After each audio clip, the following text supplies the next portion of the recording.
قبيبا كالكيغي كيكساري واكن نبقوري واكن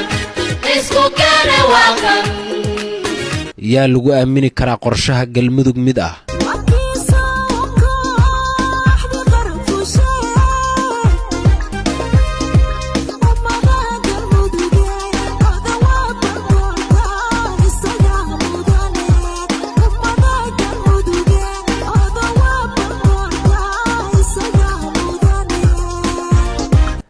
galmudug waxay u baahan tahay hogaamiye cadaalad ah oo khibrad hogaamineed leh wax qabadkiisuna cad yahay kana dhaqi kara boogihii isdaba joogga ahaa ee 4 sano ee la soo dhaafay haddii la ii doorto xilkaas aan maanta raadinayo insha Allah waxaan idin ballan qaadayaa inaan amniga ka shaqayn doono oo shaqo la yaqaan ka qaban doono aanoo adeegsan doono geesiyaasha reer galmudug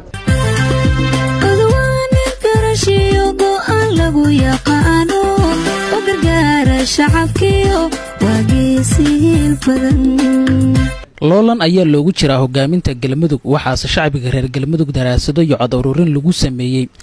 ku cad rabitaankooda ah in musharax cabdiraxmaan odowaa uu yahay shakhsiga keliya ee lagu aamini karo hogaaminta galmudug isugeynta 82,600 oo qof ayaa ka codeysay baraha bulshada 47,100 cod waxaa helay musharax cabdiraxmaan odowaa halka uu ka helay axmed qoorqoor 35,500 cod warbaahinno iyo wariyaal Soomaali ah ayaa barahooda ku qabtay ra'yi ururintan intaan ognaay waa nimay wili ka eed sheegan ururada haweenka iyo bulshada udub dhaxaadka ah odawaay alle leh galmudug waa anfacayaa ololada socdaya doorashada miday inshaartaan iyo ku wada aamin qaba ulaha loo dhiibto ilaahow ka yaal waadigii amarka waynaaya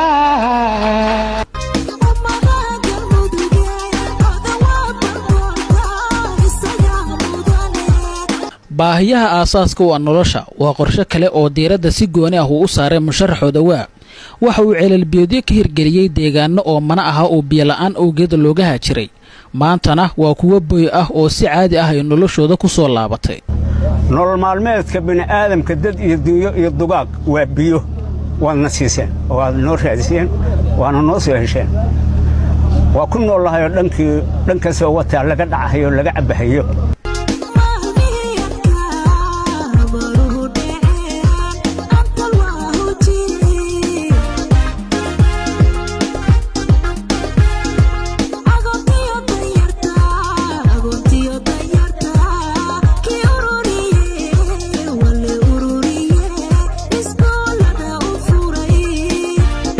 إلهي نقام مركز إلهي سادة وعز على إلى عصير موطلي وهل إلهي مركزنا على سادة ولا عبد الرحمن حسين أولوها وحان قمهات إليهينا مسكين كان وقيتنا وكينتي موطلنا وكينتي وكو قمهات إليني عادقنا مراد كذا مراد المسلمين الله حساله مشرح مدحوينه عبد الرحمن حسين أولوها ومسكين كان كسو صدقاستي muraadkiisa imadaad muslim alla sahlo musharax madaxweyne galmudug cabdiraxmaan odowaa waa asaasihii galmudug 4 sano koor waxa uu soo buuxda u noqday in la yagleelo galmudug loo dhan yahay xilligaasi oo ahaa wasiirka arrimaha gudaha dawladda Soomaaliya halkan waxaa jooga saaxiibkay Axmed Macalin Fiqi oo ahaa musharaxii madaxweynaha galmudug 2015 oo la tartamay dawladda federaalka markaas anigu aan wasiirka arrimaha gudaha ka marqaati weeye waxa la yiri